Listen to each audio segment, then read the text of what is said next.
Subscribe and never miss any video and updates. जय श्री राधे कृष्ण, जय श्री राम।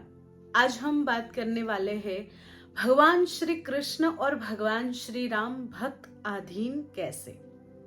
जाने बिनु न होए परतीति, बिनु परतीति होए नहीं प्रीति, प्रीति बिना नहीं भगति दृढ़ाई, जिमी खगपति जल के चिकनाई।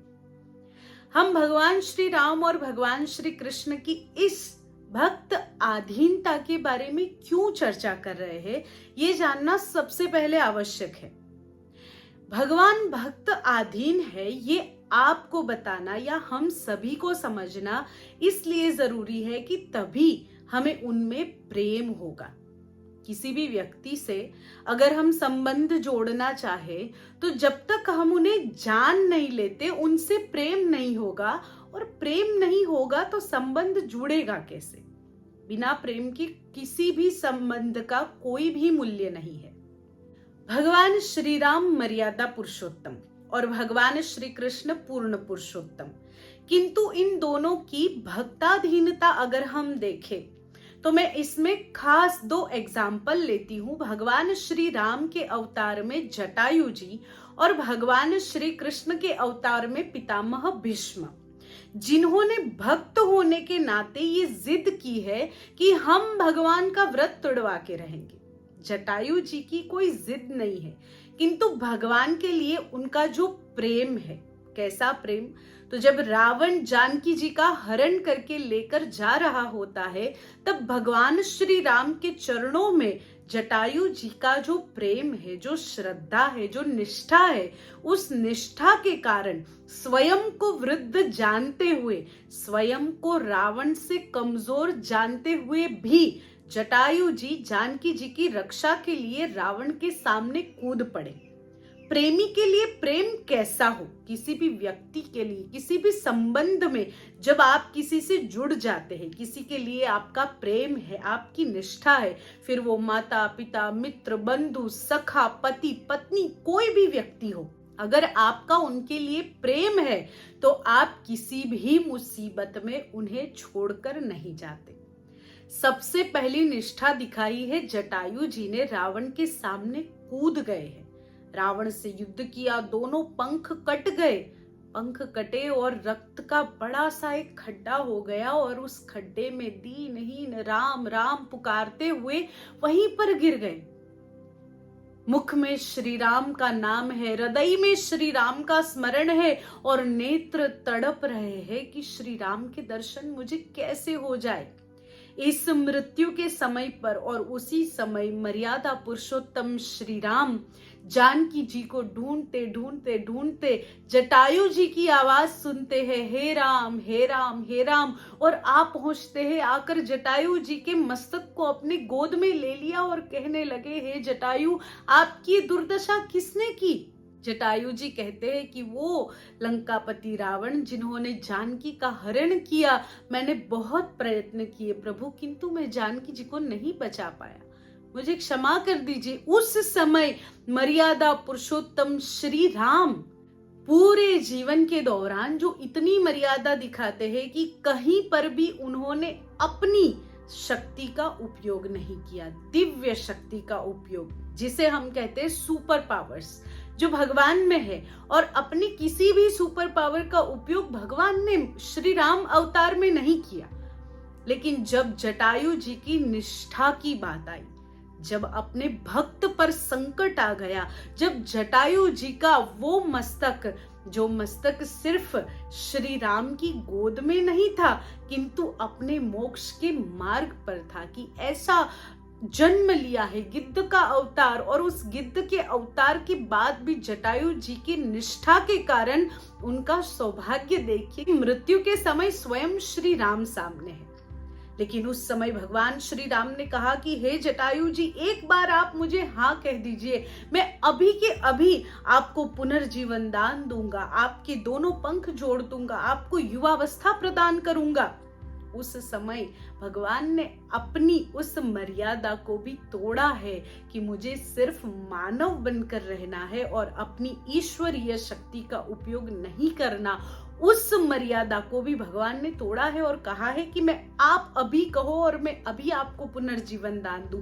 लेकिन साथ में भक्त की निष्ठा देखिए, जटायु जी ने भी क्या कहा है कि प्रभु मुझे पुनर्जीवन दान नहीं चाहिए और ना ही मुझे अपने पंखों को जोड़ना है, ना ही मुझे युवावस्था चाहिए, मुझे तो मृत्यु के समय आपके दर्शन हो गए, इससे अधिक मेरे लिए और क्या भाग्य की बात हो सकती है। आपकी गोद में सर रखकर मृत्यु को प्राप्त होना यानी आपको प्राप्त होना। मर्यादा पुरुषोत्तम श्री राम भक्ताधीन कैसे हुए हैं कि अपनी मर्यादा को तोड़ने को तैयार हो गए हैं। उसी तरीके से भगवान श्री कृष्ण कौरव और पांडवों के बीच इस संसार का सबसे बड़ा युद्ध, धर्म और अधर्म का युद्ध, और उस युद्ध में जब अर्जुन अपने सारथी के तौर पर स्वयं श्री कृष्ण परमात्मा को मांगते हैं तो श्री कृष्ण परमात्मा अर्जुन से कहते हैं, अर्जुन सारथी तो बनूंगा, बेशक बनूंगा, तुम मेरे सखा हो, तुम जो मांगो वो तुम्हारा, लेकिन इस युद्ध में मैं कोई भी अस्त्र शस्त्र का प्रयोग नहीं करूंगा। भगवान ने प्रतिज्ञा ली है कि मैं कोई भी अस्त्र शस्त्र का प्रयोग नहीं करूंगा। और पितामह भीष्म को जब इस बात का पता चला, पितामह भीष्म ने प्रतिज्ञा ली है कि मैं श्री कृष्ण को शस्त्र उठाने पर मजबूर कर दूंगा। भक्त की हठ, भक्त की निष्ठा से ही भगवान पूरी करते हैं। पितामह भीष्म बेशक अधर्म के पक्ष में है, पितामह भीष्म मजबूर है। हम सभी सोचते हैं कि इतने ज्ञानी होने के बाद गंगा पुत्र भीष्म, जिन्होंने ऐसी प्रतिज्ञा ले ली कि मैं कभी विवाह नहीं करूंगा मात्र अपने पिता की इच्छा पूर्ण करने के लिए, जिन्होंने अपनी युवान माता को नीति का उपदेश देते हुए, ज्ञान की चर्चा करते हुए किसी भी रास्ते पर भटकने से बार बार रोका, वो पितामह भीष्म द्रौपदी जी के लिए क्यों खड़े नहीं हो पाए?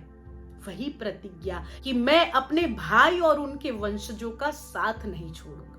और उसी प्रतिज्ञा के कारण आज पितामह भीष्म के हाथ बंध गए, मजबूर हो गए। लेकिन जब युद्ध में जाने की बात आई, जब पता चला कि प्रभु सामने है, तो भक्त की भी एक हठ है कि मैं आपको शस्त्र उठाने पर मजबूर करूंगा। और हमारे केशव कैसे है, हमारे कृष्ण कैसे है कि पितामह भीष्म की वो प्रतिज्ञा को पूरी करने के लिए, उस जिद को पूरी करने के लिए, जब पितामह उन्हें इतना उकसाते हैं, जब अर्जुन को इतना प्रताड़ित करते हैं और भगवान को जब क्रोध दिलाते हैं, तब भगवान क्या करते हैं? रथ का पहिया उठाकर पितामह भीष्म के पीछे दौड़ते हैं कि मैं अभी आपको मार दूंगा। और बस ये देखकर ही पितामह भीष्म बोलते हैं, बस मेरा कार्य हो गया, मैं तो यहीं पर युद्ध जीत गया जहां मैंने मेरे कृष्ण की प्रतिज्ञा तोड़वा दी। वो श्री कृष्ण कैसे भक्ताधीन है। पितामह भीष्म शेष शैया पर विराजमान, युधिष्ठिर के मन में हजारों सवाल। महाभारत के युद्ध के बाद कि इस राज्य को भोगे तो भोगे कैसे, इस सुख को कैसे भोगे, अपनों को मारकर हम सुखी कैसे हो सकते हैं। और पितामह भीष्म के पास पहुंचे, उस समय पितामह भीष्म ने बताया कि उन्हें कोई अभिमान नहीं है श्री कृष्ण की प्रतिज्ञा भंग करवाने का। किंतु युधिष्ठिर जी से कहते हैं, हे युधिष्ठिर, तुम इन कृष्ण को क्या समझते हो, तुम इन केशव को क्या समझते हो? तुम्हें क्या लगता है वो तुम्हारे भाई है, वो तुम्हारे मित्र है? तुम्हें क्या लगता है कि वो मात्र तुम्हारे सुहृद है? वो तुम्हारे लिए कभी सारथी बन जाते, कभी सखा बन जाते हैं, कभी तुम्हें काल से बचा लेते हैं तो कभी तुम्हें पाप से बचा लेते हैं। ये श्री कृष्ण को, इन श्री कृष्ण को क्या तुम कोई सामान्य समझते हो? तुम जानते हो ये कौन है? ये स्वयं परम कृपालु परमेश्वर परमात्मा है। और उनका अपने भक्तों के प्रति प्रेम कैसा है? तुम्हें क्या लगता है कि युद्ध भूमि में मैंने इनकी प्रतिज्ञा भंग करवाई? नहीं, किंतु मेरी प्रतिज्ञा का मान रखने के लिए मेरे प्रभु ने अपनी प्रतिज्ञा को भंग कर दिया। ऐसे भक्ताधीन भगवान है। ये परिचय आप सबको मैं इसलिए दे रही हूं कि आगे हम बहुत सी ऐसी चीजों की चर्चा करने वाले हैं जो हम शास्त्र में सुनते तो है, लेकिन हम समझ नहीं पाते कि इससे हमारी लाइफ में क्या लेना देना है, उसे हम अपनी लाइफ में कैसे उतार सकते हैं या कैसे ये हमारे ऊपर लागू पड़ता है। कैसे भगवान राम, भगवान श्री कृष्ण ने अवतार लेकर के हमें ऐसे संदेश दिए हैं जो हमें कलयुग में सर्वाइव कराते हैं।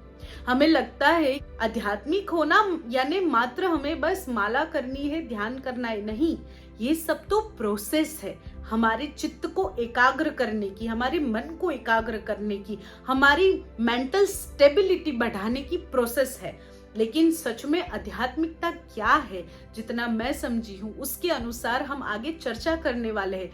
लेकिन उससे पहले आप सभी का भगवान के अंदर प्रीति होना अति आवश्यक है।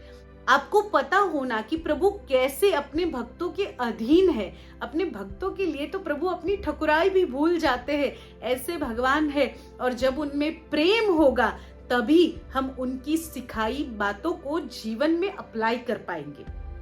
गीता जी को, भागवत जी को, रामायण जी को सिर्फ सुन लेने से, पढ़ लेने से, याद कर लेने से कुछ नहीं होता। उसमें छुपे संदेश को जब हम अपने जीवन में उतारते हैं तब हम सही अर्थ में आध्यात्मिक कहलाते हैं और तब हम सही अर्थ में भगवान के दिए हुए इस मानव जीवन का मूल्य समझते हैं, ये तय होता है।